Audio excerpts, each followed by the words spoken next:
क्या आपको पता है महिलाओं के लिए सैनिटरी नैपकिन्स कैसे इवेंट हुआ?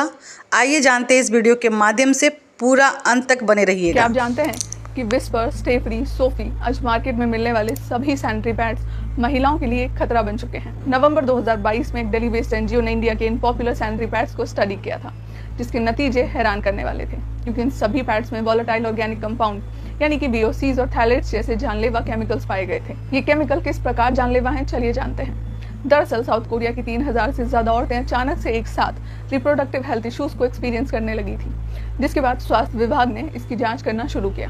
मालूम पड़ा कि सारी औरतें तो एक ही कंपनी का पैड यूज करती थी। अब मामले की जांच और संगीनता से होने लगी, तब पता लगा कि बीमारियां तो वही VOC और थैलेट्स जैसे टॉक्सिक केमिकल्स की वजह से फैल रही थी, जो आज हर इंडियन सैनिटरी पैड में इस्तेमाल किए जा रहे हैं। साल 1999 में एक एक्सपेरिमेंट हुआ था, जिसमें कुछ फीमेल सब्जेक्ट्स को इक्वल क्वांटिटी में एस्ट्रोजन, जो कि एक हार्मोन होता है, उसके डोज को एडमिनिस्टर किया गया था। आधी औरतों को एस्ट्रोजन ओरली यानी कि मुंह से निकलने को बोला गया था, और आधी औरतों को वजाइना के थ्रू एडमिनिस्टर किया गया था। आप यकीन नहीं करोगे, लेकिन जिन सब्जेक्ट्स को वजाइनल डोज दिया गया था ना, उनके ब्लड में एस्ट्रोजन लेवल 10 टाइम्स ज्यादा था एज कम्पेयर टू वो औरतें जिन्होंने इसे ओरली पिया था। कहने का मतलब है कि जो वजाइना की स्किन होती है बहुत ही ज्यादा सेंसिटिव होती है, और बाकी की बॉडी की स्किन के कंपैरिजन में बहुत ज्यादा परमिएबल एंड एब्जॉर्बेंट होती है।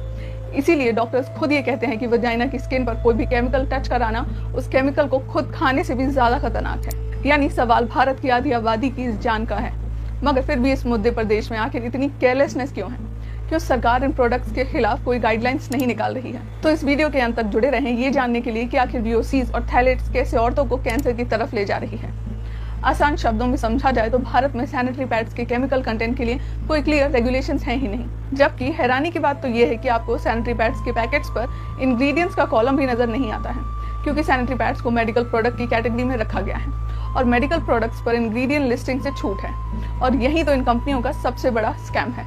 इस स्कैम को बढ़ावा दे रही है पीरियड्स के प्रति हमारी मानसिकता। शायद आपको इस बात पर यकीन ना हो, लेकिन क्या आप जानते हैं कि पुराने जमाने में महिलाएं पैड्स की जगह मिट्टी, राख, पत्तों का इस्तेमाल किया करती थी, जिसके कुछ समय बाद महिलाओं ने कपड़ों का इस्तेमाल करना शुरू कर दिया, जिसके बाद कुछ सैनिटरी बेल्ट्स भी मार्केट में आए थे। मगर इनकी बनावट देखकर ही आप समझ सकते हैं कि ये कितने अनकंफर्टेबल होंगे। जिसके बाद ये कंफर्ट के इश्यूज को फिक्स करने के लिए इन्वेंशन हुआ सैनिटरी पैड का, जो इंटरेस्टिंगली वर्ल्ड वॉर 2 के दौरान कुछ नर्सेस ने किया था, वो भी आदमियों के लिए।